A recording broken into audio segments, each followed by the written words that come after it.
Muy buenos días. Son las 6 de la mañana de este miércoles 29 de junio de 2016. Esta es la hora de la verdad y estos son temas y asuntos que trataremos en la grata compañía de ustedes durante las próximas horas. Espantoso, terrible, indescriptible atentado terrorista en el aeropuerto de Estambul. Por lo menos 38 muertos y 120 heridos.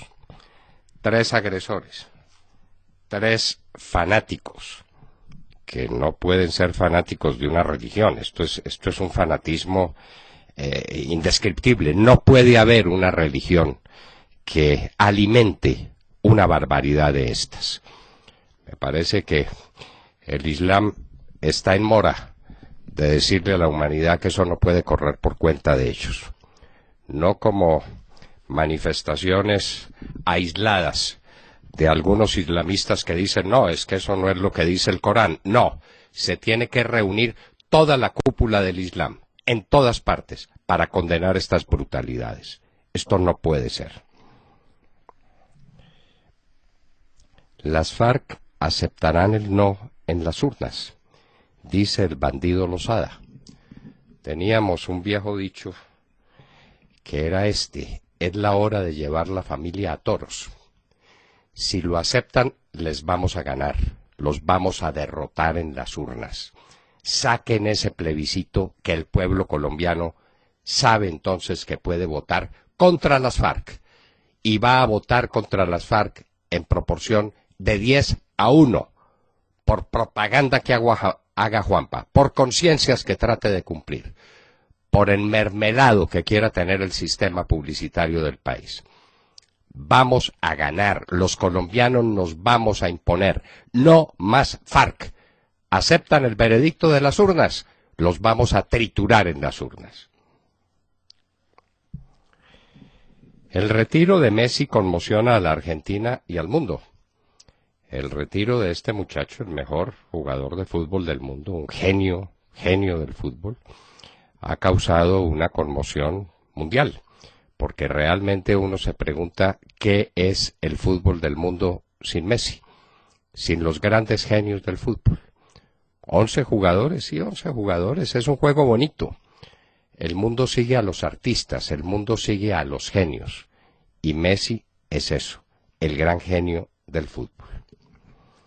El Consejo de Estado no pudo destituir ayer al procurador Ordóñez. Tendrá que estudiar las recusaciones.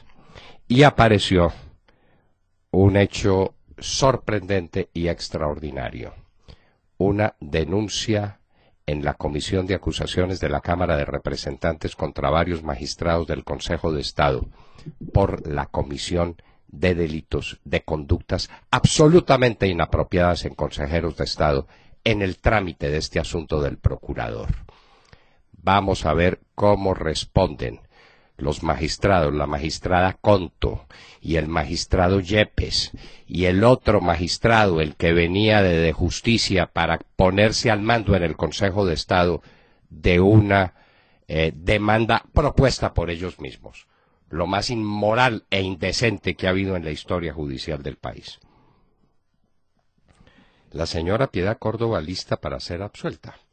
Es que realmente ir a los campamentos de las FARC, ser amigo de las FARC, ser parte de las FARC como Teodora, eso no tiene importancia ninguna, ¿no? ¿Para qué? Ninguna importancia. Eso cualquier senador de la República puede ser al mismo tiempo senador y miembro de una pandilla terrorista, de un grupo narcotraficante. No tiene importancia, por eso el Consejo de Estado quiere absolver a la señora Piedad Córdoba de las sanciones que le impuso el Procurador General de la Nación. Los taxistas en Colombia están protestando contra Uber en Medellín, Cali y Barranquilla. ¿Por qué en lugar de protestar contra Uber, por qué no compiten? Compitan con Uber y presten un servicio tan eficiente y tan cálido y tan favorable para los usuarios de Uber como Uber. Por la vía de la competencia se arregla el problema, no por la vía de las parálisis de la violencia, de la fuerza. Ese no es camino. Santos se dirige a las fuerzas militares y les dice que no se preocupen, que no van a ir a la cárcel, que los va a sacar de la cárcel. Y los va a sacar de la cárcel con la misma generosidad con que van a salir de la cárcel los guerrilleros de las FARC. Porque en últimas da lo mismo ser un glorioso soldado del ultraglorioso ejército de Colombia que ser un bandido, asesino, narcotraficante, reclutador, violador de las FARC. Da lo mismo, eso es igual, presidente Santos, y eso es lo que usted le dice a los militares de Colombia, y eso es lo que los militares de Colombia deben aplaudir, que los traten igual que a los peores criminales del continente y de la historia americana. Ese es el halago para nuestras fuerzas militares. El mundo le perdió miedo a Brexit, las bolsas y el petróleo arriba, mientras que en Europa le cogieron la caña a la Gran Bretaña. Ya la Comisión Europea le está diciendo a la Gran Bretaña que lo haga rápido, que qué es eso de dejarlo para octubre, que si se va a ir se vaya ya, que se vaya de una vez, que se vaya rapidito, que así estorba menos y daña menos. Tiene el ministro del Medio Ambiente una idea sensacional, que los guerrilleros de las FARC sean guardabosques, los guerrilleros de las FARC, como ellos están especializados en destruir los bosques de Colombia, en llenarlos de coca, en destruir los bosques y los ríos con la minería ilegal, son ideales para guardabosques. No se nos había ocurrido. El ministro Murillo merece una distinción especial por semejante idea. Confirmada multa a Tecnoquímicas Familia y Kimberly por los pañales. Dice el superintendente que llevan la cartelización en su ADN. Y vienen no solamente las sanciones, que tienen alguna importancia económica, son firmas muy fuertes que van a pagar esas multas sin mucha dificultad, pero unas sanciones de carácter moral. Por ejemplo, al doctor Barberi lo multan personalmente con una suma que él pagará también sin problemas, pero es una sanción muy grave de carácter moral. Puerto Rico le pide socorro a los Estados Unidos estando al borde de la bancarrota. Puerto Rico definitivamente cayó en un hueco negro de la deuda, no tiene cómo pagarla, no tiene cómo acudir al gobierno de los Estados Unidos porque jurídicamente no es parte del sistema de los Estados Unidos, ni tiene manera de acudir al Fondo Monetario Internacional porque no es un Estado independiente. La situación de Puerto Rico es la peor de todas las imaginables. Ahora al chavismo en Venezuela se le ocurrió una cosa mejor de todas las que se les había ocurrido antes: pedirle al Tribunal Supremo de Justicia, que son ellos mismos, que declaren la nulidad de la Asamblea Nacional. Esa es una idea sensacional. De manera que perdieron las elecciones, tiene una Asamblea Nacional que en más de las 2/3 partes es de la oposición. Qué maravilla conseguir un tribunal nombrado por ellos a la carrerita en una noche y decirle: declare la nulidad de la Asamblea Nacional y disuélvala. Hombre, no se nos había ocurrido. Ese es un logro de la democracia contemporánea. Vino un informe republicano sobre los acontecimientos de Bengasi. ¿Recuerdan ustedes esos acontecimientos trágicos que le costaron la vida al embajador de los Estados Unidos que estaba precisamente en Bengasi? Allá lo asesinaron.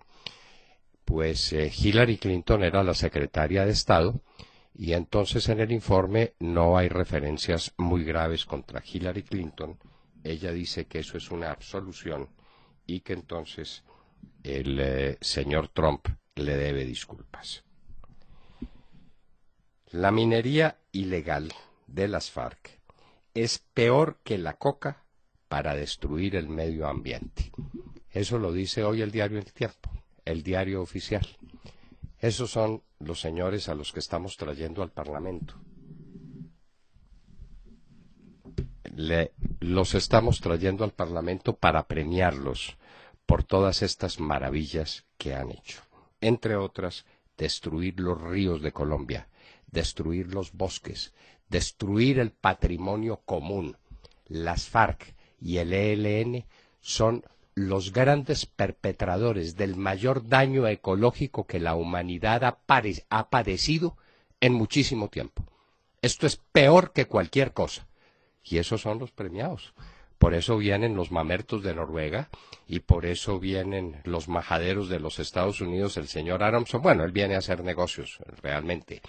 Y vienen de no sé dónde, el señor Felipe González, a aplaudir a estos guerrilleros que no solamente han asesinado y que han hecho lo que han hecho con Colombia, sino que destruyeron el patrimonio de todos los colombianos, los ríos y los bosques del país. Un juez panameño le pide a Interpol detención de Martinelli. El nuevo presidente no cesa en su ataque a Martinelli, y es que en últimas Martinelli fue muy generoso con él, luego le está cobrando esas generosidades. Ahora ISIS amenaza los Juegos del Río, eso era lo que faltaba. Y buques de guerra de los Estados Unidos y Rusia se acercaron más de la cuenta en el Mediterráneo y casi hay un incidente entre ellos. Las inculpaciones son mutuas. Cada uno dice, por supuesto, que la culpa la tuvo el otro. Y en Hoy en la Historia recordaremos la muerte en un día como hoy, en el año de 1520, de Moctezuma, el emperador azteca que encontró a Cortés. Luego vendría Cuauhtémoc y la muerte de Cuauhtémoc. Por hoy nos ocuparemos de la de Moctezuma. De todo esto y de mucho más hablaremos con ustedes en las próximas horas en la Hora de la Verdad. Como siempre les damos la bienvenida a ustedes, nuestros oyentes, para que nos sigan a través de nuestra cuenta en Twitter, @Hora de la Verdad. Allí encuentran ustedes las noticias, los deportes, la cultura, la música, los indicadores económicos, las entrevistas, todo lo que suena al aire en nuestro programa. Recuerden, @Hora de la Verdad. También nos encuentran en nuestra señal en internet, escribiendo www.lahoradelaverdad.co, www.lahoradelaverdad.co, o también en su tablet o en su smartphone nos encuentran en Wonder Radio y en TuneIn escribiendo La Hora de la Verdad. Allí, audio de alta calidad en cualquier parte del mundo. Y nos sintonizan a través de los diales 710 AM en Medellín, 1200 AM en Cali y 970 AM en Bogotá de Radio Red de RCN. Buenos días, doctor Fernando, compañeros de la mesa y oyentes en Colombia y en el mundo. La noticia con la que saludamos la mañana tiene que ver con que las FARC aceptarían la decisión popular que se derive de la votación en el plebiscito para buscar refrendar los acuerdos entre el grupo de la narcoguerrilla y el gobierno. Así lo comunicó ayer, alias Carlos Lozada, quien es miembro del equipo de negociación de las FARC en La Habana.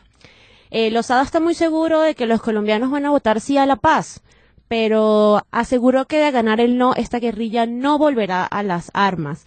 El guerrillero también expresó que están esperando un pronunciamiento de la Corte Constitucional sobre el plebiscito, un método de refrendación acordado por las partes. Recordemos que antes del 23 de junio las FARC pedía era una asamblea constituyente y esta sería la primera vez en 52 años que la narcoguerrilla reconoce una institución del Estado colombiano.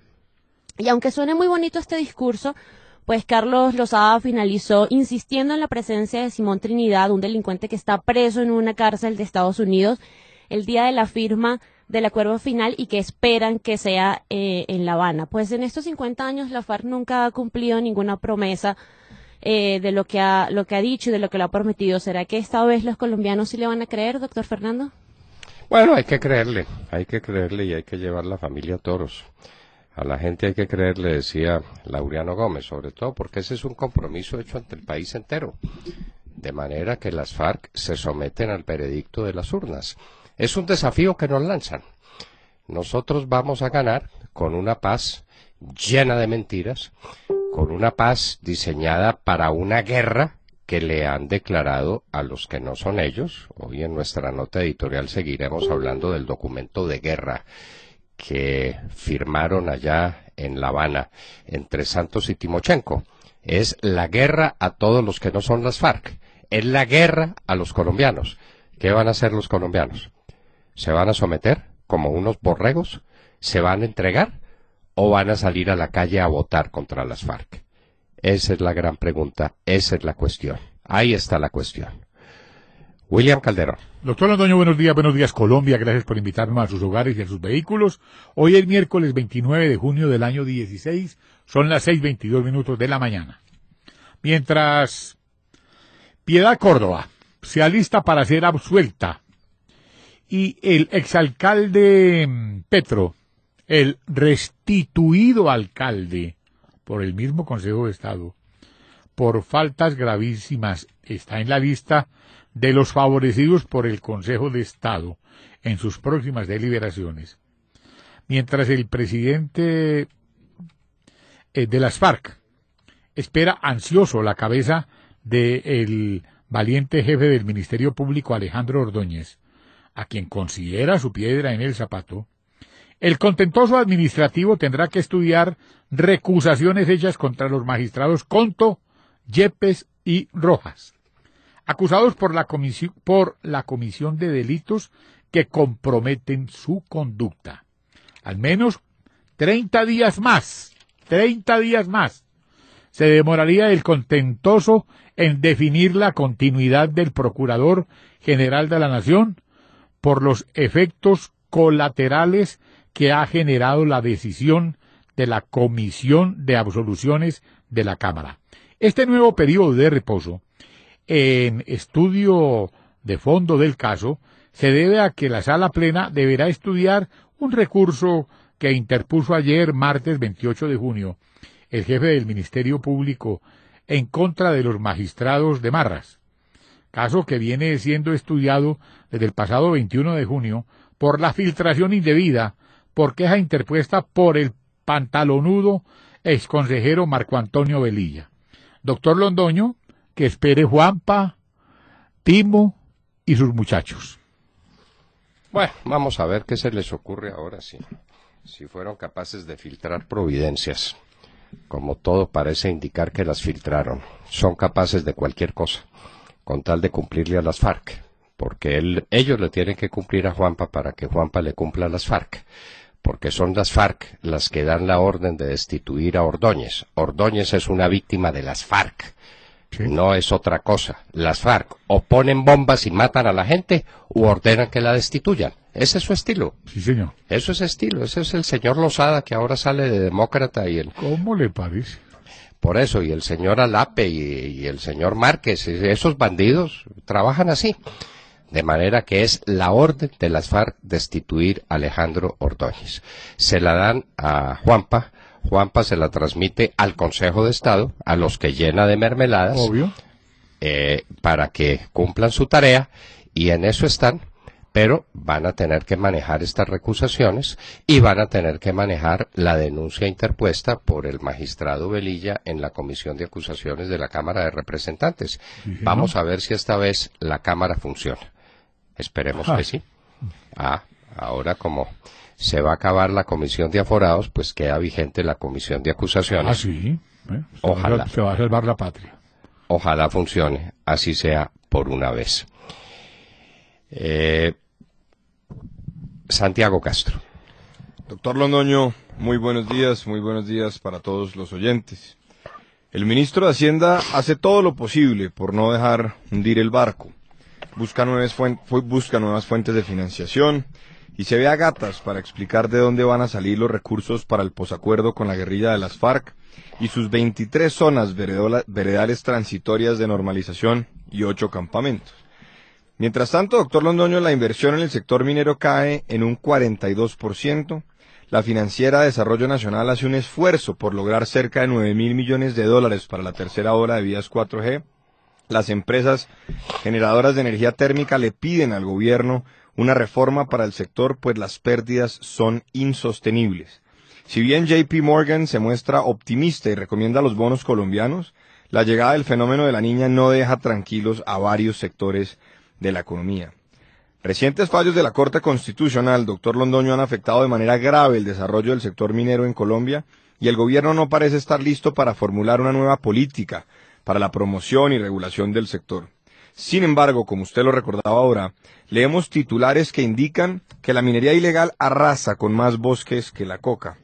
No parece haber un gran interés en la formalización de la minería, que implicaría nuevos y mejores ingresos para las comunidades y para el Estado colombiano, pero sí por atender las demandas de comunidades que rápidamente se organizan para impedir cualquier nueva explotación, obra de infraestructura o en general cualquier inversión nueva. La figura del free rider, doctor Londoño, habría que replantearla en Colombia, pues las consultas previas desbordadas hacen que más de uno pueda vivir de impedir el desarrollo de la economía. Ecopetrol, por su parte, anuncia que abrirá 1.000 nuevos pozos en Campos Rubiales una vez reciba el área este viernes. Ojalá puedan cumplir y mantener la producción por encima de los 130.000 barriles diarios. Recordemos, no obstante, los llamados de atención que sigue haciendo la Asociación Colombiana de Petróleos sobre la crisis en el sector. Así entonces, doctor Londoño, la minería en crisis, el petróleo sin repuntar y con taladros quietos, la Financiera de Desarrollo Nacional haciendo lo que pueda para ofrecer nuevos paquetes para las vías 4G, entre otras alarmas. Ojalá tenga razón JP Morgan y su optimismo frente a la economía colombiana y todas esas noticias que registramos día a día terminen por no ser verdad, doctor Londoño. Bueno, vamos a ver qué pasa. Pues JP Morgan tiene muy buenos asesores en Colombia, como el doctor Roberto Unguito, ¿verdad? Sí, señor. Bueno, tiene asesores de primer nivel, de primera condición. Ellos sabrán en qué basan sus opiniones sobre los famosos bonos. Esos bonos siempre son refugio y es una deuda del Estado y el Estado la tiene que pagar y los estados no se quiebran. Eso era lo que uno oía decir cuando el endeudamiento de América Latina en el año 82. Los estados no se quiebran. ¿Y sabe qué pasó, Santiago? Se quebraron. Se quebraron todos. Empezando nada menos que por Brasil y por México. Se quebraron. De manera que cuando uno dice tranquilamente es que los estados no se quiebran, tiene que recordar la historia. Y los estados sí se quiebran. ¿Y de qué manera tan aparatosa? Roberto Mora. Buenos días, doctor Londoño, queridos oyentes y compañeros. Lamentablemente, el terrorismo vuelve a ser la noticia internacional del día. Un ataque concertado en Estambul causó, según las últimas cifras suministradas por el gobernador de Estambul, 41 víctimas fatales, entre ellos 13 extranjeros y 239 heridos. El aeropuerto internacional de Ataturk, que movilizó 61 millones de pasajeros en 2015, fue atacado por 3 terroristas suicidas que abrieron fuego indiscriminadamente con rifles de asalto AK-47 antes de inmolarse. Las imágenes de las cámaras de seguridad muestran el momento en que uno de los terroristas es herido por un policía, quien lo encañona y se acerca seguramente para detenerlo, pero reacciona y se aleja rápidamente al descubrir los explosivos adheridos a su cuerpo. Segundos después se produce la explosión. Turquía participa en operaciones militares contra grupos separatistas turcos dentro de sus propias fronteras y contra militantes del autodenominado Estado Islámico a lo largo de su frontera con Siria. Aunque tendemos a concentrarnos en los ataques en Occidente, Turquía, la gran mayoría de cuyos 80 millones de habitantes son musulmanes, ha sufrido el terrorismo más que cualquier otro país, y especialmente occidental. Desde 2003 ha sido atacado 18 veces. El de ayer fue el 8º ataque este año, es decir que se ha producido poco más de uno mensual, con un saldo de más de 250 personas asesinadas.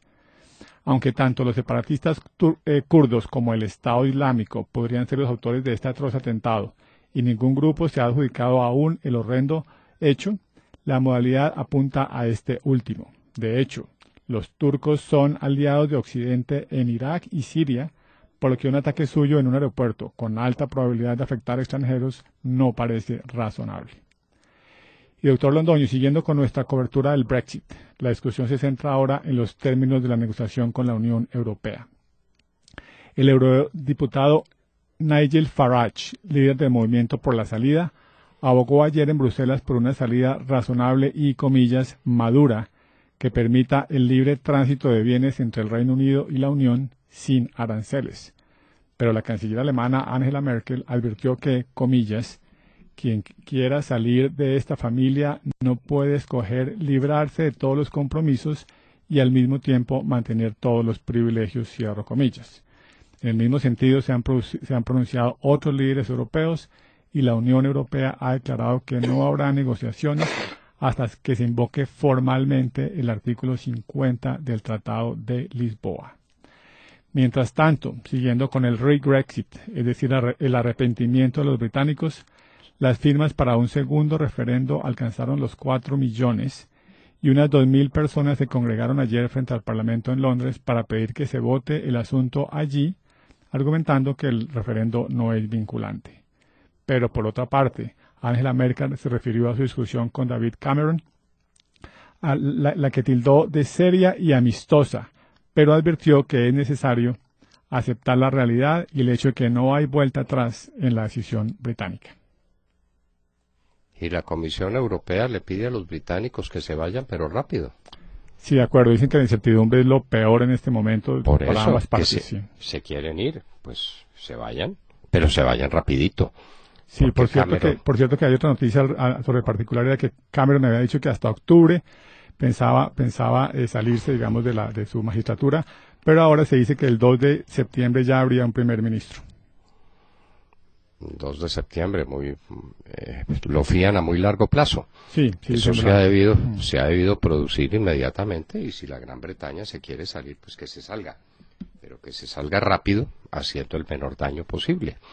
Eso es lo que le está pidiendo el mundo entero a la Gran Bretaña ahora. La Comisión Europea se lo dijo, váyase y váyase rapidito, y la señora Merkel se lo está diciendo también, váyanse. Ah, pero es que queremos quedarnos para efectos de no sé qué. No, señor, se van con todo. Se van con sus obligaciones y se van con sus derechos también. Se van con todo. Y se van. No pensaron que esa iba a ser la reacción. Creyeron que Europa se iba a arrodillar a sus pies para suplicarles que no se fueran. Sí, muy seguramente, sí, de acuerdo. Pero claro, pero los dejaron ir. Los dejaron ir, y entonces ahora verán los británicos solos cómo manejan su economía, cómo manejan su comercio, cómo manejan el flujo de británicos hacia el resto del mundo, cómo manejan todo lo que hay que manejar. Sí, claro, inclusive ayer había un artículo donde se describía un poco el antes y el después de muchos de las declaraciones de los personajes que han sido, digamos, los actores de esta tragedia. Y David Cameron decía que sí, que él inmediatamente iba a activar el artículo 50. Después ya cuando perdió dijo no, yo realmente no sería la persona, hay que escoger un nuevo líder para eso. Y la fecha que le doy del 2 de septiembre no es para presentar ni siquiera la activación del artículo 50, sino para que haya un nuevo primer ministro, que a su vez sería el que más adelante haría la activación del artículo 50. Entonces sí, ellos están demorando un poco la decisión, y la Unión Europea por otra parte quiere que se haga de inmediato, como usted lo ha dicho. Lo más rápido posible. De manera pues que se dedicaron a jugar a las escondidas, que se queden escondidos. Los británicos, por razones al parecer de política interna, tomaron una decisión para la que parecían muy poco ilustrados. Ahí se estaban haciendo unas encuestas entre los británicos a ver quiénes sabían qué cosa era el mercado común europeo. Y los resultados son deprimentes. Así es. Incluso CNN presentó, digamos, un barrido que hicieron de Google, de las consultas que hicieron en Google después del referendo, y la segunda era la pregunta, ¿qué es la Unión Europea? Imagínese. ¿Cómo le parece? Después ¿Qué es de la Unión votación. Europea? Se salieron y no habían averiguado de dónde se estaban saliendo, ni qué efectos tenía para ellos el que se salieran. De acuerdo, Bueno, mucho menos y esa es la democracia más ilustrada del mundo. De ahí para abajo, ¿qué se sigue? ¿Qué se sigue? De acuerdo. Otro dato es que hay 300, Nigel Farage habrá siempre los 350 millones de libras británicas que se iban a economizar cada semana para invertirlas en la educación y en la salud. Pues bueno, él ya dijo que eso no lo podía garantizar y que es tan hora la cifra. Entonces, todos los que votaron pensando en esa cifra, pues obviamente también están arrepentidos. Bueno, ese pues no se oyen sino los ayes y los lamentos. La Gran Bretaña tomó una decisión, perdónenos la expresión, pero bastante estúpida, y ahora a correr con las consecuencias de ella. ¿Qué le vamos a hacer? ¿Qué le vamos a hacer? Así se comportaron, así decidieron que asuman las responsabilidades y los cargos, los costos que ello implica. Y en un minuto estaremos con Salud Hernández Mora, la periodista que fue secuestrada por el ELN en el Catatumbo, la que ha sido hasta ahora y seguirá siendo por unos días más, no muchos, columnista del diario El Tiempo, y será después autora de las crónicas apasionantes que nos trae sobre un país que conoce ella mucho mejor que nosotros, habiendo nacido ella en España y nosotros en Colombia.